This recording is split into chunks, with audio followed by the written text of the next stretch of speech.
This is Call the Psychiatrist, the show where psychiatrists answer your questions. I'm Dr. David Handley. And I'm Dr. Abby Snavely. On this episode, we have 3 listener questions. Therese's feelings have been hurt by her therapist, but she feels invalidated each time she brings it up. Candice feels ashamed of being in therapy and wants to be more comfortable with the idea of talking to others about it.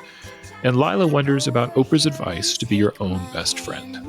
Say you like me, you better count the ways, side to side. Listening to this podcast does not mean we have a doctor-patient relationship. Our intention is to educate and entertain you. Nothing we say is intended or recommended as a substitute for medical advice, diagnosis, or treatment. Always seek the advice of your own physician or other qualified healthcare professional regarding any medical questions or conditions. This question comes from Therese. I've been seeing my therapist weekly for almost 2 years. She's great and I've made a lot of progress. However, there have been a few times that she said or did something that hurt me, like stigmatizing words, changing boundaries randomly in ways that made me feel rejected and seemed frustrated when I am backsliding in some area. Whenever I bring these things up, she acts as though I am hurt by things that should not hurt me. And she says she's not responsible for my feelings. I'm bothered by all of this, but figured she's great in other ways, so I should overlook this one thing. I've recently come to realize that this is a lot like the relationship I have with my father, who I've come to realize is emotionally and verbally abusive. As I'm processing that, I'm realizing that my therapist also makes me feel too sensitive, too emotional, etc., whenever I'm hurt by something she does. And her response is so similar to how my dad would respond when he hurt me, basically saying, "Sorry you feel that way," though she is kinder in her delivery. Otherwise, she's always validating, holds space for me, is a great listener, and well-attuned. I brought this up with her once, and she basically responded that she can't take responsibility for my feelings when she doesn't think she did anything wrong. She was slightly raising her voice, and I told her I felt like she was getting defensive, but she said that she didn't feel defensive. I don't want to change to someone new. I'm really attached to her. But now I'm hesitant to say anything if she upsets me because I don't think it will be heard. Seeking any advice or recommendations. Thanks. So sometimes I've been maybe overly diplomatic in the show, trying to seem as if I'm not judgmental or too self-righteous. Do you think it's working? I think so.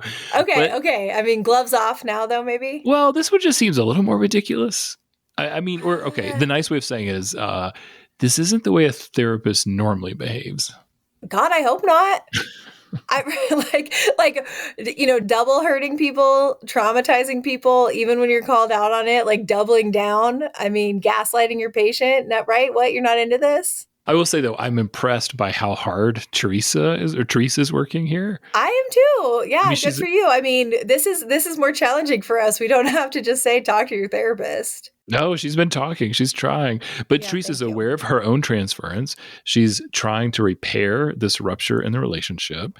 She's even able to observe the therapist's behavior in real time when she says that she feels like the therapist is getting defensive. I mean, Therese is doing a good job.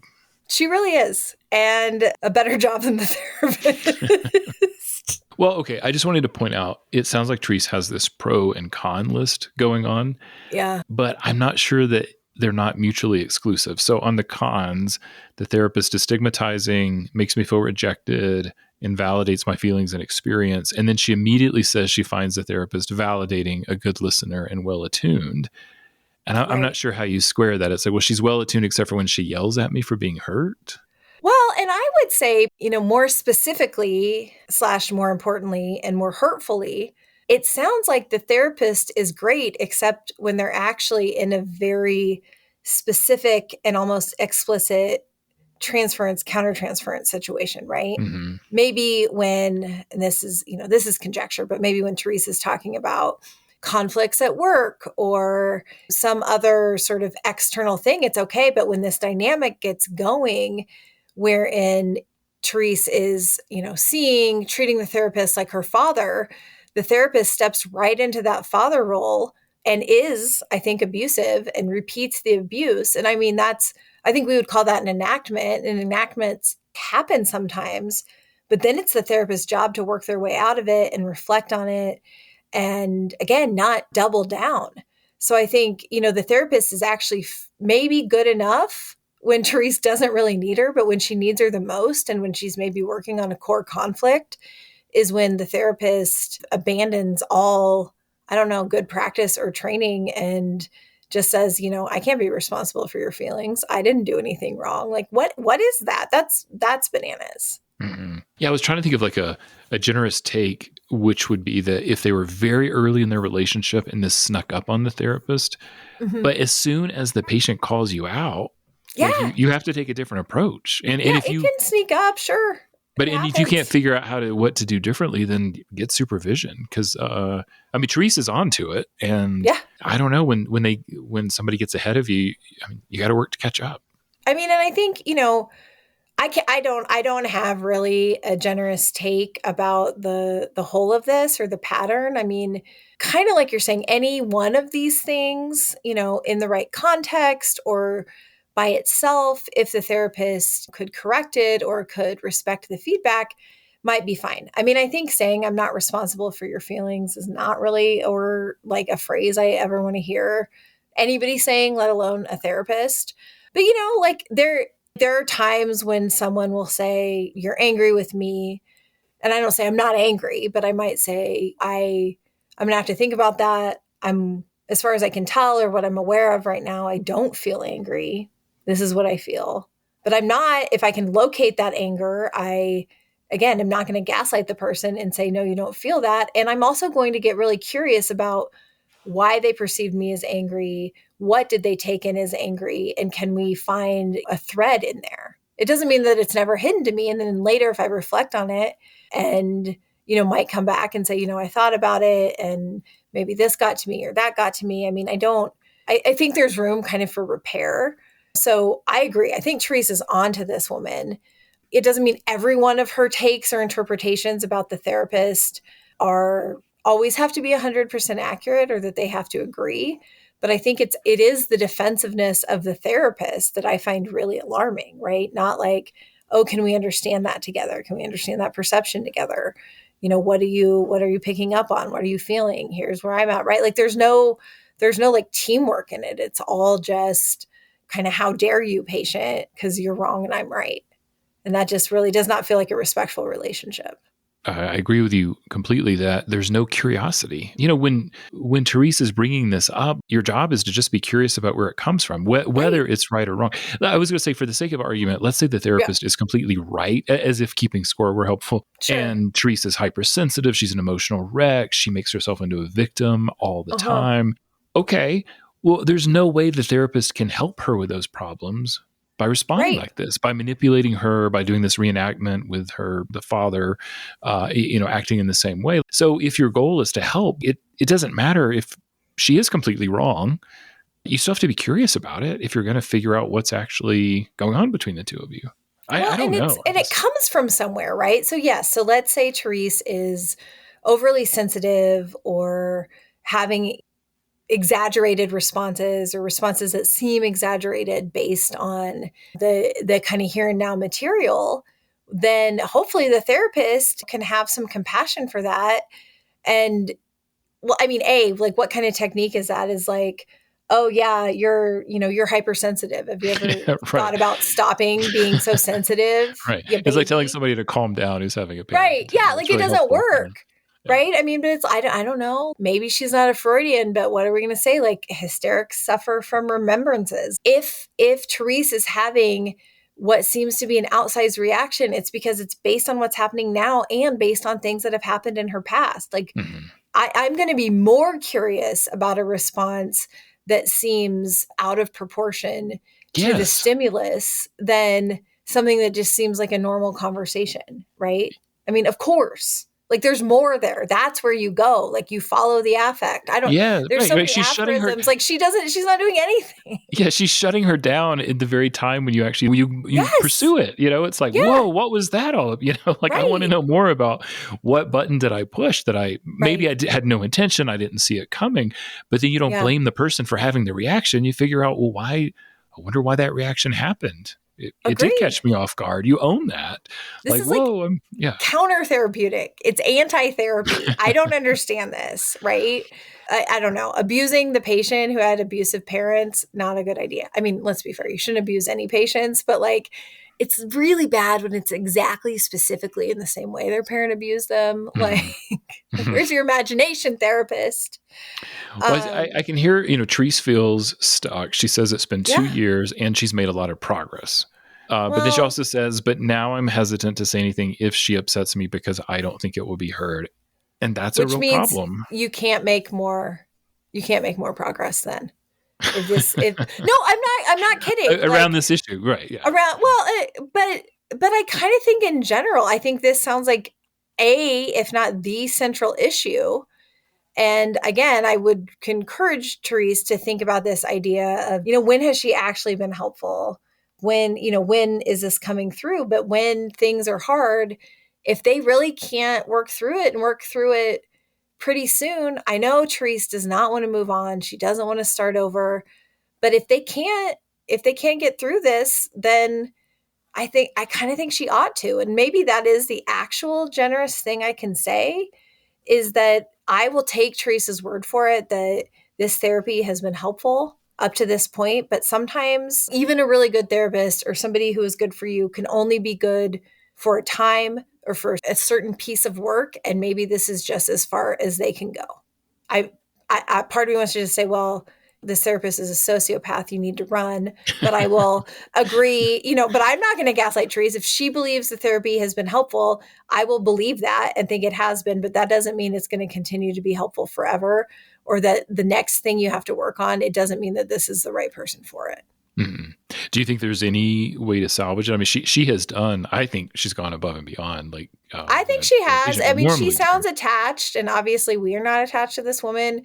So if she wants to try again, okay. But I would also say, like, Therese, like, please, to the best of your ability, don't let this lady make it feel like it's your fault.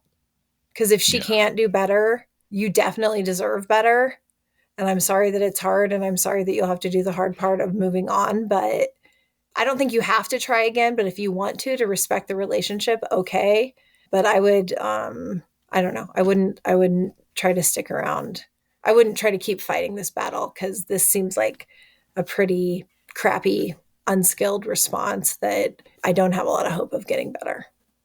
The only admittedly puny advice I had, if she wants to bring this up again, is that she take it to the next level conversation. So a step removed, which will decrease the intensity. So she doesn't start by bringing up the specific instances where she says, you've hurt my feelings.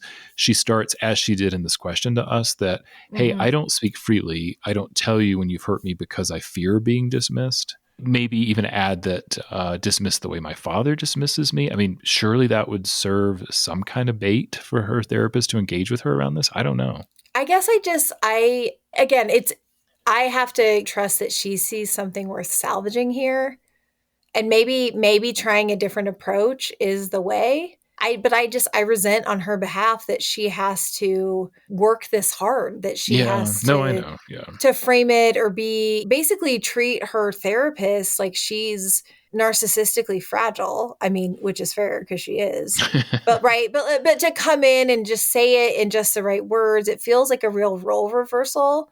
And maybe if that gets things moving and gets it through, and she doesn't have to do it a lot in the future.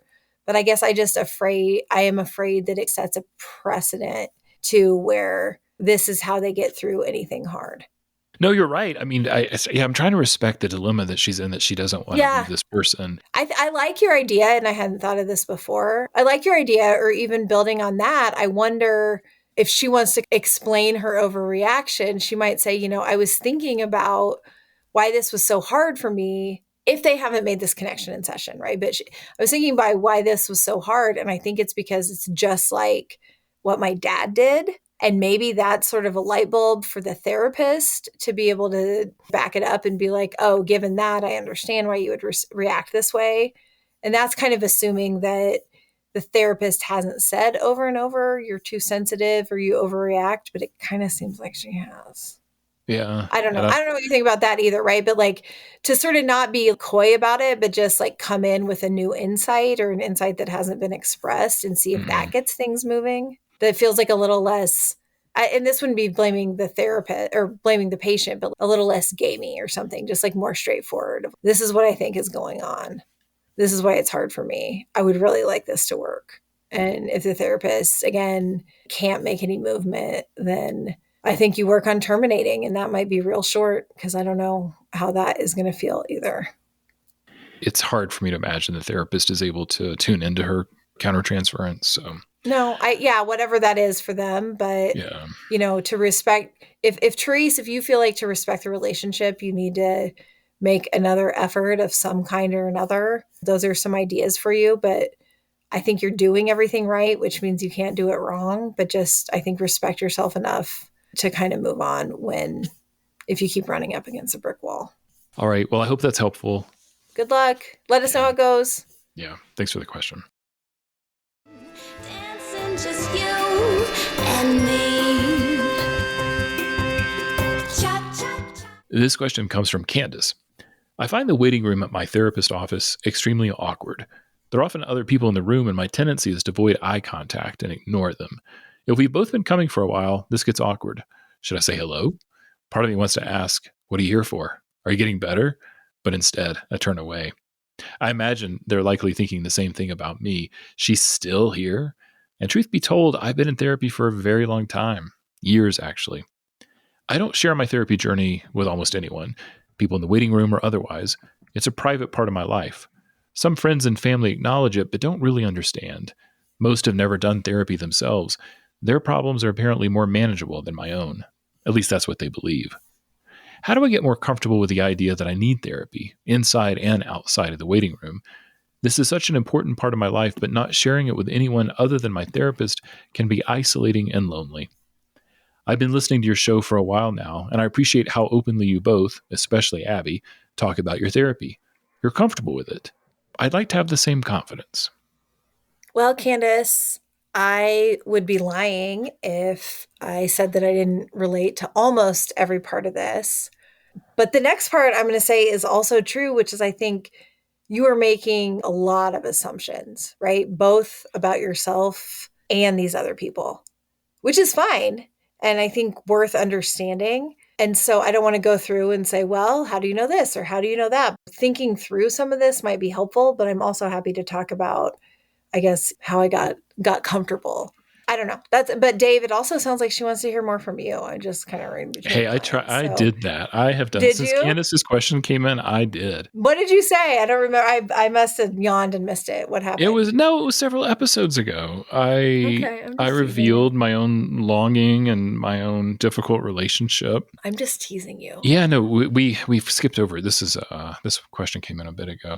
Now, you said recently, though, in an episode that you often have insufficient shame for certain things you do. So maybe this is just an example of that. Have you been sharing too much? I mean, I don't know. Who gets to decide, right? I guess the people the people can tune out, but Candice, for one, seems to like it. Well, one thing that we have done that I noticed is that we don't actually talk about the content of our therapy. We talk about our relationship with the therapist. We talk about the process. We talk about our longing. We talk about the uncomfortable feelings, the frustrations, but we don't get into specifics. And I wonder, I mean, this is like a real specific piece of advice for her, but I wonder if she would consider that kind of discussion as a way to get more familiar or using it more in discussion, just the idea of it rather than the specifics. But I know that it's inviting questions from other people. I think it is. And I also think that when you're in the middle of it, the middle of therapy, right? The kind of messy middle, as we've talked about before, I think it is particularly vulnerable. So even if there's a way to say, I'm in therapy, I'm working on stuff, even if other people aren't asking follow-up questions or, anything, maybe it just brings up that sense of vulnerability that can be uncomfortable. I think it is hard to bring up something if you're not really ready to talk about it. And that could just be because it's tender and new. Sort of implied in her message here was, I think there's an assumption that you need therapy because you're inherently broken and weak. Right. If you were just strong enough, you'd fix it on your own. You have too much baggage, you're crazy. I mean, whatever. Like, these are the assumptions that she... And I'm sure that she comes to that stigma pretty honestly, right? Like, there's tons of it in our society, depending on the family you grew up in or the culture you grew up in. You may or may not have known anybody who's in therapy. Context is important. I was thinking certain parts of New York City, she would Yeah. be considered odd if she didn't have a therapist. I mean, Right. she might brag about who she was seeing and how often. I mean, it's like a status symbol in certain places. No, I mean, I think that's 100% right. I had met with therapists a couple of times in college or medical school, but by the time I was in residency, I think our program encouraged going to therapy and we had good health insurance to pay for it. And I knew a lot of the residents in therapy, or especially older residents in therapy. And so there was also a part that, like, I'm not necessarily saying this is healthy, but like all of a sudden, I was in this group of future therapists and psychiatrists that were all in therapy. We're all being neurotic. We're all working too much. And we all talked about it like all the time.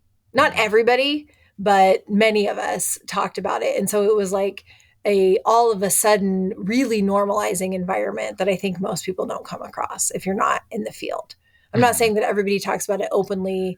I mean, there'd be a couple people that would be really secretive and maybe admit that they were in therapy, but they wouldn't say who with, or they wouldn't say how often. And I always just thought that was sort of ridiculous and comical, right? Like, really? I mean, especially in this field, you're going to pretend like that's, I don't know, that's some badge of honor, or like we don't all know who your therapist is. Like, come on. So yeah, I guess when faced with a taboo or being asked to like keep a secret that's just for myself, I'm not going to tell other people's secrets, but like for myself, I think it's dumb. I mean, that's like my one liner, like, why did you become a psychiatrist? It's like, well, my family didn't really want to talk about anything. So I want to talk about everything. Right. Which is like partly true, but I don't know. I don't have any tolerance for this. So yeah, it might be my bad personality, but this is how I ended up. And now I have a podcast. I think so. Yeah, that's an unusual experience as far as normalizing it. Yes. I do think, Right. though, the taboo is lessening. I think things are definitely 100%. changing. I mean, I've seen Yeah. that over my own career. People are much more open talking about whether they take medications or whether they go to therapy. I think there's been a big shift in the media portrayal of people going to therapy. Mm-hmm. And the other thing is there's so much marketing right now from these large therapy companies that Yeah. at least increases awareness. And obviously they are not doing a public service. They're looking for profit. But I think a byproduct is that normalization that you were talking about. I mean, if you commercialize something, it's amazing what it can do for an idea. You're right. I think corporate America getting a hold of this makes it, and you can just get it on your phone, right? I mean, I think that there's a way that makes it much more common, or at least appear to be much more common.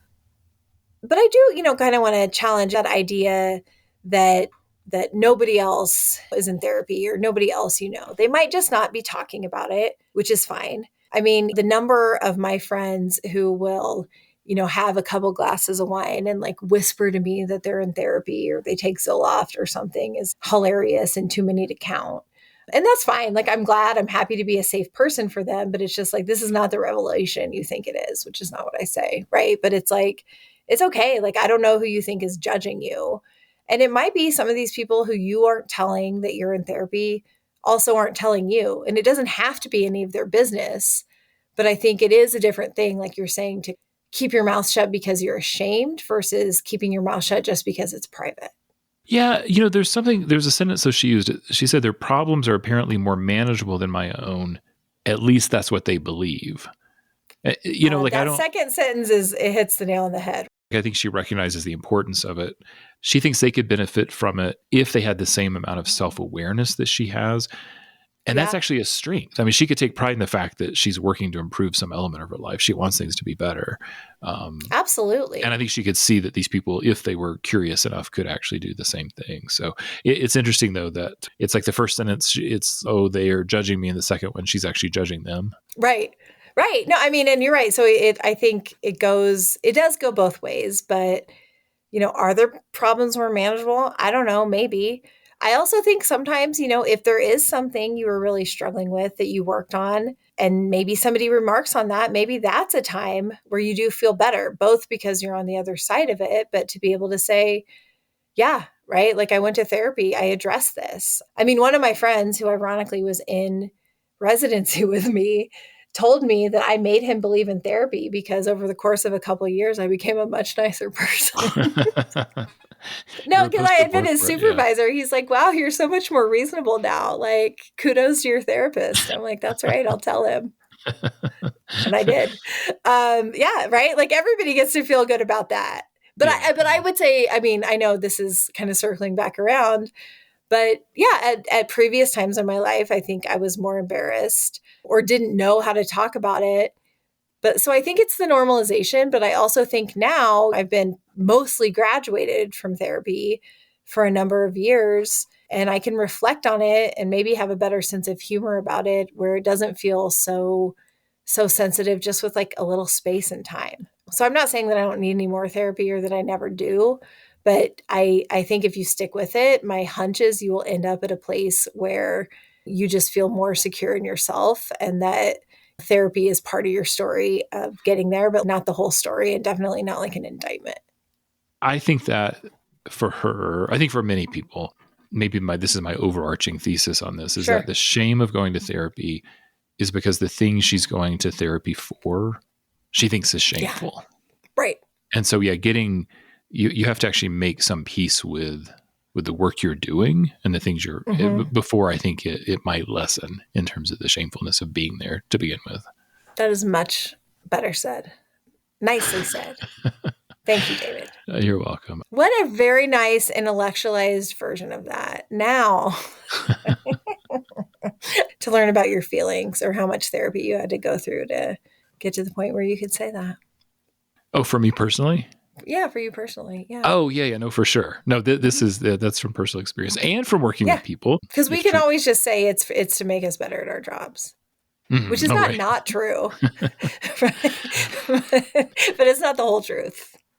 Well, here's how I explain it to people is that, okay, so if you have to accept the concept that we're storytelling animals. It's one of those things that have made us be a successful species, propagates culture, religion. It's a big deal. And along those same lines, we understand ourselves through the stories we tell about ourselves. But the problem is that we're very unreliable narrators. Okay. And so part of therapy is about understanding these stories about ourselves from a different perspective. And in that process, we sometimes see that there are lies we've been living with and that we've been telling ourselves. And often the shame that we carry is actually based on a lie or a false pretense or a supposition or something.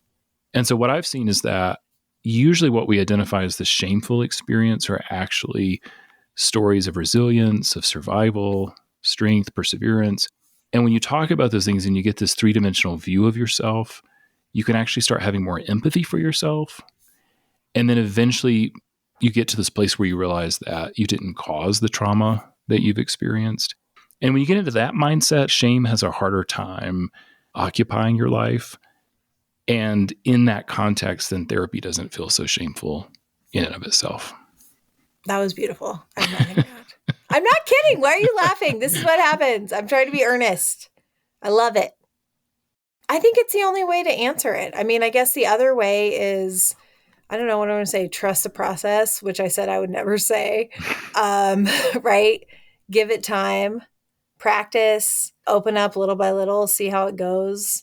I think when she is a little farther along in therapy, I think it will be a little bit easier. I don't know about these other people either in your life or in the waiting room and if their problems are bigger or smaller or more or less important. And I can relate to how that matters, but I think it is actually also a real question for yourself and maybe to explore with your therapist about like, why does that matter so much, right?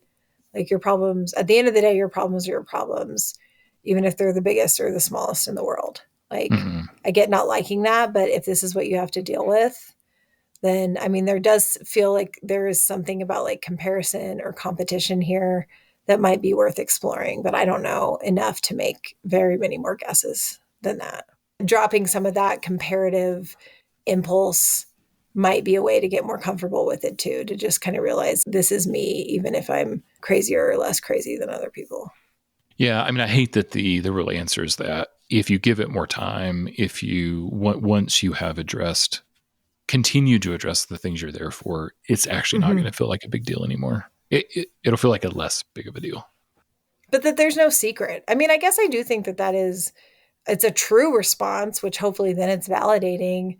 It's not just like, oh, you haven't given it enough time, but it's like I think you can get there, especially if this is something that's important to you. And it's, maybe that sounds circular to be like, take your worries about talking about therapy to therapy. But again, if there is something about shame or image or competition or comparison or being normal, or right, like it may tie to some bigger theme for her, that once that theme really does get addressed, that this kind of secondarily does. It doesn't mean that there's not like a secret to directly getting to being more comfortable talking about therapy, right?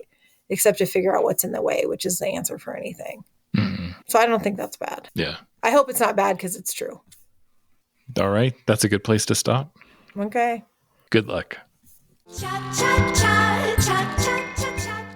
This question comes from Lila. Oprah recently said that creating a stronger, healthier, and more connected life begins by becoming your own best friend. I wondered what either of you has to say from your experience as a therapist about this advice. You have talked to so many people and must have some of your own ideas or philosophies about what creates connectedness. For me, the most enjoyable moments come when I am in deep, meaningful conversation with my therapist, my husband, my children, and my friends. That's what brings me joy. This idea of searching inward is something I find perplexing. I mean, we have to tread pretty lightly here. We're not going to countermand Oprah. I've never heard of this person. Who are they? I'm not kidding. Once this resident in like her graduation speech called me out for referencing Oprah like 30 times in her rotation with me. It was a different time, but there's a lot of wisdom that comes from this lady, but there's also a lot to talk about here. Yeah. I think we can describe where it comes up in therapy. And then I have some theories about the origin of this idea, which has been in pop culture for decades. Great. It's actually more self-help movement stuff than it is clinical work, although clinicians have definitely embraced it. So, I mean, I probably have a different perspective on Oprah than you. I mean, you have to reconcile it with bringing about Dr. Phil and Dr. Oz to the world. No, I don't. You can separate the art from the artist, or the bad deeds of the artist from the art. Okay. I mean, I don't. I have a deep love of Oprah, and the Dr. Phil and Dr. Oz of it all pains my heart. My grandmother, may she rest in peace, the closest she could get to understanding my job was to be like, so you're like Dr. Phil? Like every time I talk to her, I'd be like, no, Grandma, I'm sorry, but no. There's a lot. And Marianne Williamson, I mean, as a presidential candidate is really not what we're going for. But you're right. What if Oprah's listening? Like, we can't. I would do anything for her. Okay. I just want to state that, Oprah, if you're listening, we can edit out anything you want. Yeah, you're pretty delusional right now, but we'll do our best. There's that whole like 30 Rock thing where Tina Fey's sitting by Oprah on the plane. But anyway, it's a meme. Oh, right. You can look it up. Yeah. I'm basically that. But I'd probably act the same way if I met Tina Fey. So I don't know where that ends us up. So anyway. Okay, well, the example that Lila's brought up is, so be your own best friend. And there are many similar ideas in that same vein. There's you have to be comfortable being alone before you can be in a relationship. There's the love yourself before anyone else can love you. And I think this stuff does come up in therapy. I mean, and obviously we peddle in self-awareness, right? People being comfortable with themselves, increasing their perceived self-worth. But more specifically, what I see in practice, and I'm sure you do too, there are a lot of people who subjugate their needs for other people in almost all situations, right. And not because they're selfless, but because they feel guilty for having needs of their own. They have no idea how they're going to get their needs satisfied. It's the most extreme version of a people pleaser. Right. They value themselves so little that they can't imagine other people valuing them. Self-esteem is likely low. Their self-concept comes from what they do for others, what role they fill for somebody else. And they can get into these identity crises as soon as any of that changes, as it inevitably will, right? I mean, they lose some organizing principle. Yeah. And that's hard for anybody, but I think for some of these folks, it's devastating because there's not a lot of internal versions of themselves to rely on. Mm-hmm. It's almost like they're inside, they're just a little too squishy and malleable in terms of their self-concept. Like they're a private dancer? Sorry. Yes, you're right. Well, right. Well, in that, if that they can lose a sense of themselves if they don't have a good idea of what someone else wants or needs them to be, right? Or if someone doesn't need them anymore, who are they? People can define themselves by being in service of others, which can have meaning, but you're right, there's a way that falls apart. But to not know who you are if someone else is not there to tell you, that is a risky proposition. And there's lots of different, I guess, versions of how you might become a person like that. I mean, there's the idea that you'll be abandoned if you have any needs. Right. And you're right. So you had a narcissistic parent. And I think that these relationships often mean the person's going to get taken advantage of in the best of circumstances, probably manipulated, probably abused. I mean, it's going to be very one-sided, very transactional. And so I think when we go back to this Oprah statement, be your own best friend, I think the modern sentiment would be that it's difficult to be in a mutually respectful give and take relationship if you don't like yourself or have some respect for yourself, that you've got to know something about yourself, some of your weaknesses, your strengths, your likes, your dislikes, whatever, that you have to have some identity as an individual before you can actually be in a close relationship. Yeah, I think that's right. And I guess I want to underline the respect for yourself part. Yeah, like yourself, but like you're saying, have a reliable enough way of thinking about yourself, evaluating yourself, right? Not thinking you're perfect, not letting yourself off the hook every time, but also not beating yourself up or holding yourself to impossible standards. Yeah. I mean, that there's kind of some evaluative capacity that can give a middle ground. Because there's things maybe that I would let my best friend get by with that I wouldn't let myself get by with. And that's not necessarily pathological, right? Maybe that gets us too far afield. No, I don't think so. I don't like the phrase that be your own best friend. I'm trying to be really open about how to interpret that. I mean, I don't think that phrase itself is all that meaningful, but yes. I don't actually know what it means. I mean, I am glad that you are, I'm not kidding. I am glad that you are giving an interpretation of it. So at least there's some idea to push back against, right?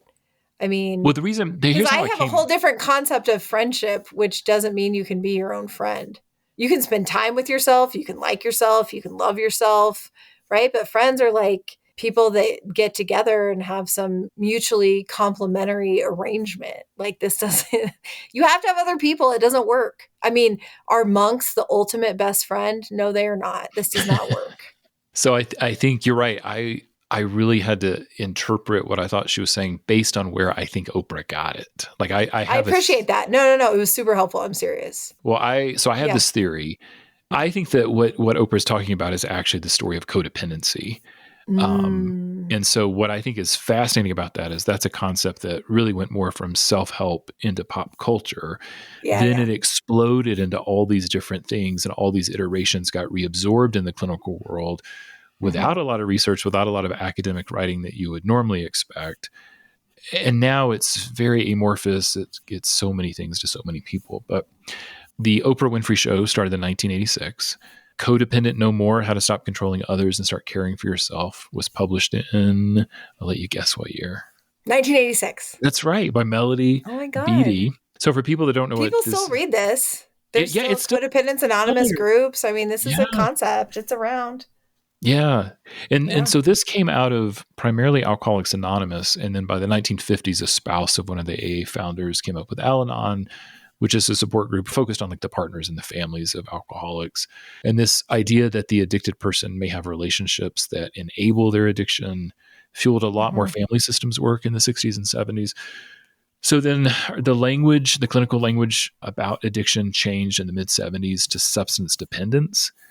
And so this family member, the spouse usually, then becomes the codependent person. So that's even where the word comes from. All right.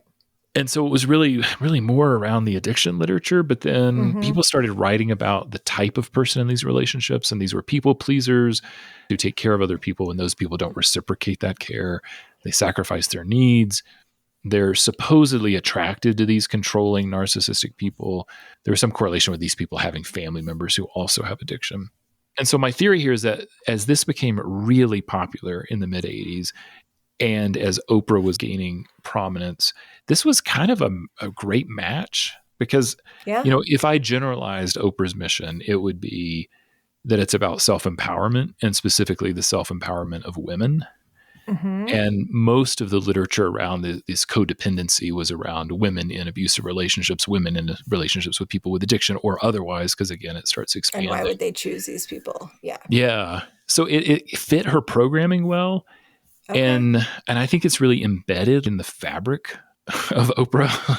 The idea Mhm. that you have to stand on your own. Mhm. You can't do for others until you've done for yourself. I mean, I think all of it pairs. That's what I think this is actually a story of. Okay. This is essentially like a version of one of RuPaul's catchphrases too, right?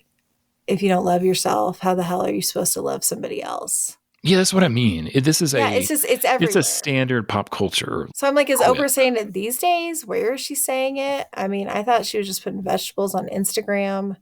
Well, Right. I mean, This seems like an old idea, but it's like, but it doesn't it's have a lot still of being talked coherence about. anymore. And I think where Lila picked up was probably someplace very recent. She's just using the word best Yeah. friend now instead of, I don't know. Mhm. And someone, not me, because I know my place, but you could overlay the end of the second wave of feminism on this story. And anyway, Uh-huh. it makes for an interesting, somebody's got a dissertation on this, surely.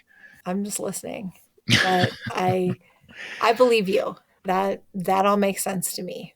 But I think that, love thyself, know thyself. It's okay to have Mhm. needs, get them met. I mean, that's bread and butter. That's all solid, good advice, right? But I also think that not a lot of this matters if you don't have relationships, right? I mean, people might need more or less or different types, but I think it's pretty important, right? I mean, again, what is life about? Love and work, maybe play we could add in there. But, love, I do think tends to mean loving other people, either in the specific or maybe more broadly. But I don't know. I think maybe Lila can be an Oprah fan and have this. But again, I don't think she's wrong when she identifies a lot of her meaning with her relationships with other people and that kind of depth, as long as it's not at the expense of all of her needs. And certainly she doesn't need to. I think you can still seek self-knowledge while existing within relationships. So I don't think they have to be mutually exclusive, even though it sounds that way.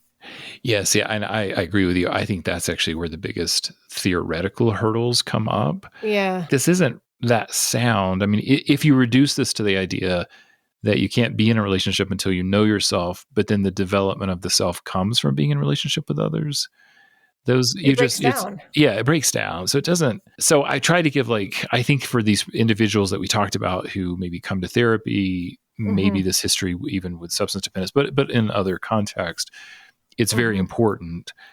But I don't know. I think when you reduce it to this whole friend thing, and I don't know. Yeah, it doesn't really make a lot of sense. I don't think any person can be separated from their relationships. Again, even if they decide to go up and be a hermit or be a monk or do something else, I think that's still a choice based on relationships or the type of relationships you're willing to have. No, well, there's something that's just, it's not peculiar to a Western philosophy, but it's so, I can understand why Americans would embrace this because it's so much about individualism. Right. And it's you need to, and even just this focus these days on you need to discover your identity, and your identity is the most important thing. Right. And it's not about the society or the collective or the family. And I think that's very American. I think it's kind of capitalistic. It's, and Oprah is an American success story, right? Or if she's not anything else, she's definitely that. And that it's the power of her personality, right? And she never got married, and she's made her own rules and defined all these things for herself. But I don't know that Oprah would actually say, though, that her relationships aren't important, even if she's projecting this super independence. One question, though, I had for Lila, the question writer, there was one part I didn't quite understand. She said, when I'm in deep, meaningful conversation with my therapist, and I thought, well, those conversations I would hope would push her towards introspection. I mean, she's saying introspection is kind of a foreign idea. I'm I don't. That's what I mean. I don't understand why. I like everything she says till she acts like or till I guess she supposes or posits that these things must be at odds. Yeah. I think it's only a problem if you choose one without the other. So if she's not introspecting, that's an issue. But introspecting isn't the end game. So you do disagree with Oprah. Just want to make sure that's clear. Absolutely not. Oprah, if Oprah runs for president, like we have a different, I'm just kidding. I do not disagree with Oprah because I cannot suppose to know what Her Holiness actually thinks. I'm not going to put words in her mouth. So I just want to be really clear that I was speaking in opposition to Dave Hanley, who was so bold as to interpret her thoughts and feelings. There was no other way to do it because Lila is correct. I told you it was the best way to do it because it also gives me a lot of deniability that I did not speak out against her. I don't, have you ever, okay, this is a real question. Have you ever watched an episode of Oprah? Oh, sure. Yeah. Oh, really? Yeah. When? How? As a kid growing up. Yeah. Okay. Just 4 like o'clock. after school talk shows? Yeah. 4 o'clock. Okay, fine. Okay. I thought you were just making things up. When's the last year you think you watched an episode of Oprah? 92? 92? Maybe 92, yeah. See, I sometimes even watched her in medical school because I didn't have cable. So early 2000s, I'm saying. I don't know what I learned, but she was still seeping into my brain then. I don't know why I'm trying to defend myself. I just know her better than you do, Dave. That's all I'm saying.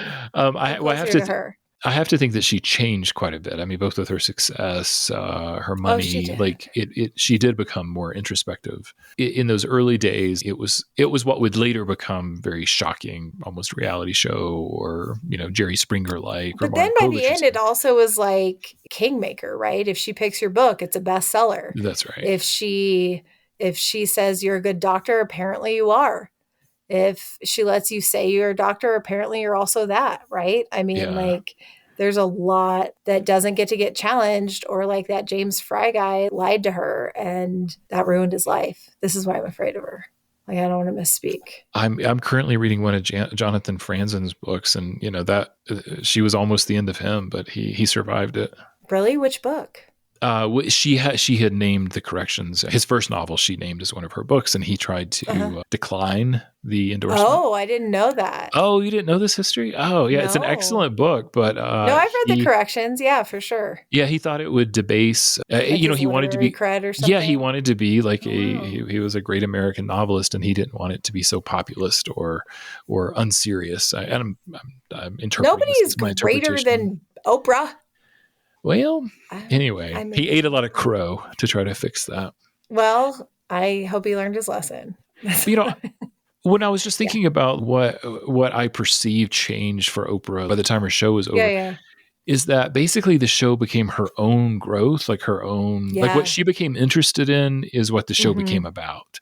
And then everyone else was really just viewers of her own transformation. And then I guess that gave them inspiration that they too could be transformed if they had $1 billion. Right, because I think at the beginning, one of the revolutionary things, at least as I understand it, is that she could talk about her weight and she could be really relatable. But yeah, that's quite a deal to go from being relatable to aspirational. I mean, the top. Mm-hmm. I'm not actually saying anything negative. Okay. I'm just saying she was influenced by the codependency movement, and that's where she gets some of these ideas, I believe. Well, she also was famously an abused child, so there's a lot of reasons. Yeah. All this. Well, I don't know if we have helped Lila at all. Keep searching inward, keep having relationships. You don't have to choose. I mean, that's the answer. That's the answer. Because even in the question, even in the statement from Oprah, a connected life, of course, that means you have to have friendships and be engaged with others to be connected. You can't do that internally. Yes. Right. Being connected with yourself is calling being disconnected. Right? It's called being isolated anyway. That's not the same thing. Ridiculous. Well, good luck. Good luck. Good luck to Lila. Good luck to Dave with the edit. And good luck to you listeners. Could you please send us some questions, some feedback? We need help. We need your help. Help us help you. Thank you all for listening, and a special thanks to Candice, Therese, and Lila for the questions. If you have questions, send an email or leave an audio message at our website, callthepsychiatrist.com. You can also message us on Instagram or Facebook at Call the Psychiatrist. Finally, tell somebody about the show. It's the best way for the show to keep growing. Take care. Bye.